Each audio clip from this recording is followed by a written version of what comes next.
Hello and welcome to In Conversation with WLV Doctoral College. I'm Dr. Deborah Curitan, I'm the Research Manager at the University of Wolverhampton, and I'm Dr. Ben Halligan, I'm Director of the Doctoral College. We've just come back from our Easter holidays. Both Ben and I have been away separately, obviously. But we thought actually this would be an ideal time to talk about the importance of taking a break from your research. So Ben, as a doctoral researcher, I don't know about you, but when I was a doctoral researcher, I really forgot about taking holidays, and I got to the point where I was quite tired and began to get a little bit emotional about my PhD, and it was actually one of the professors in the department kind of caught hold of me and said, "Deborah, when was the last time you had a break from your research?" And I couldn't say, and they said, "Okay, you're like 2.5 years into your research and you've not had any time off. That's really silly. You know, there is something about self-care and self-protection that you really do need to keep in mind when you're doing a doctorate. Now go and take a couple of weeks holiday and come back, and we'll talk again then." So what would you advise? How often would you advise students to take holidays? What would your advice be? I think it's terrible. I think the advice you were given was good advice. Yeah. Because I think a natural inclination would be to just keep at the coalface. You know, there's always a deadline. Yeah. There's always something you're behind on. The nature of the PhD is that you're always going to have to generate tens of thousands of words, and that can't be done overnight, obviously. Yeah. Or you've generated all of it and you're looking back on it and there's some footnote that needs to be... You know, you're never going to be in a situation where if you worked in a restaurant, the last customer's gone, you clean up, you close the shop, and that's it. You know, Yeah.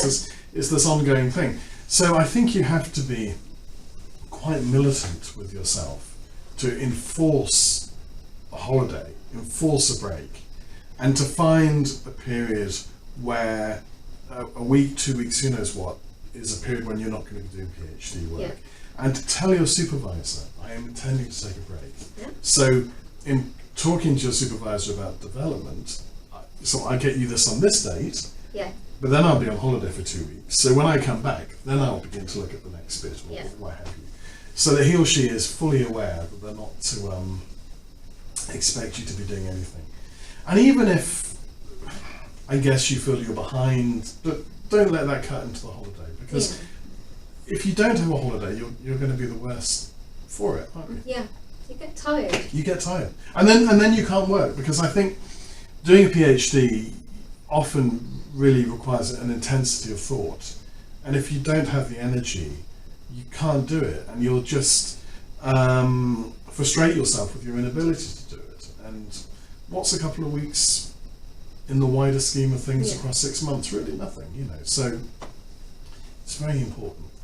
We always say in the induction, when we do the induction for students at Wolverhampton, we kind of anticipate they'll take about 5 weeks holiday a year, and that they should treat the doctorate very much as they would a job. So, you know, that you do tell your supervisors when you're going to take leave, you do kind of spread the leave out, so that you have a couple of weeks in the summer or a couple of weeks here when it's most appropriate, and a week there, and perhaps a long weekend here and there to give yourself a break from the work.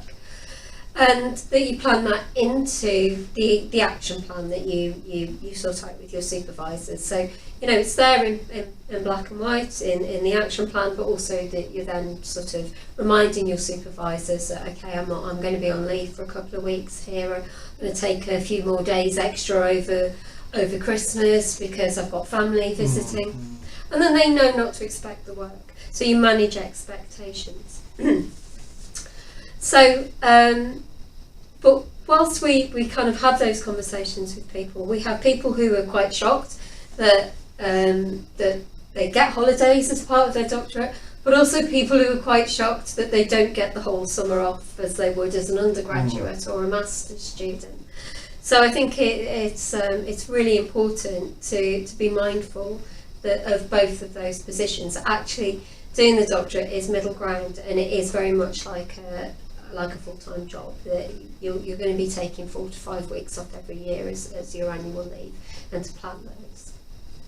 And I think that the danger can be that you'll think about summer months when maybe there's less going on in the life of the university, and you'll think, great, that's when I'll stream ahead in the progress of my PhD. But everybody else may be on holiday, and if you do that, if you work across that period, they'll come back refreshed, whereas you'll just be, more tired. So it's very important to create that break, and maybe even to change location, to get away from. I mean, maybe, I don't know, you may take a couple of books or something relevant, but I think really to just leave behind the locale of your research and to put yourself in a new situation is terribly important. I would actually say don't even take the books that are relevant. Get something off Butchage and Judy's list of books to read this summer or whatever it is, and just read something else. Because if you're somebody who does like to read some chick lit or whatever that you don't get time to do, or that book that's on the bookshelf that you've always been wanting to read but can't because of your doctorate, and turn off your email, don't take your computer with you, do something less boring instead. And I think changing location is really important, because at least then you can't kind of think, I'll just go and do an hour. If you're not there, if you're in a nice little house in Wales somewhere, or somewhere nice and sunny on a lounge or on the beach, you can't do that. I think we've talked about some of our student bloggers, and one of our students bloggers talked about the need to take a holiday, and actually doing just that in one of his blogs. So Alex Blower, who's Edu Detective, talked about getting really, really tired and the impact that had on his productivity, but also his emotional well-being as a doctoral student, and kind of picked himself up and went off somewhere in Scotland, I believe, and vlogged from there. So check out Alex's vlog and what he had to say about taking leave as well, because I think it's just as important. We can tell you this, but it's important to hear it from your peers as well. Absolutely. So take your holidays, structure them, make sure that your supervisors know about them, that they're structured into your timeline. You know when they're coming up, your supervisors know when they're coming up. Don't do your doctorate whilst you're on holiday, and enjoy some time away from research and come back refreshed. Put your feet up. Yeah. So, thank you for listening. As we say always, if you've got any comments or any vlogs that you'd like us to do put comments in. Do say below in the comments. And if you want to hear more from us, do follow us, subscribe to our YouTube channel, and then you'll get alerts that when we release new videos. So thank you for listening.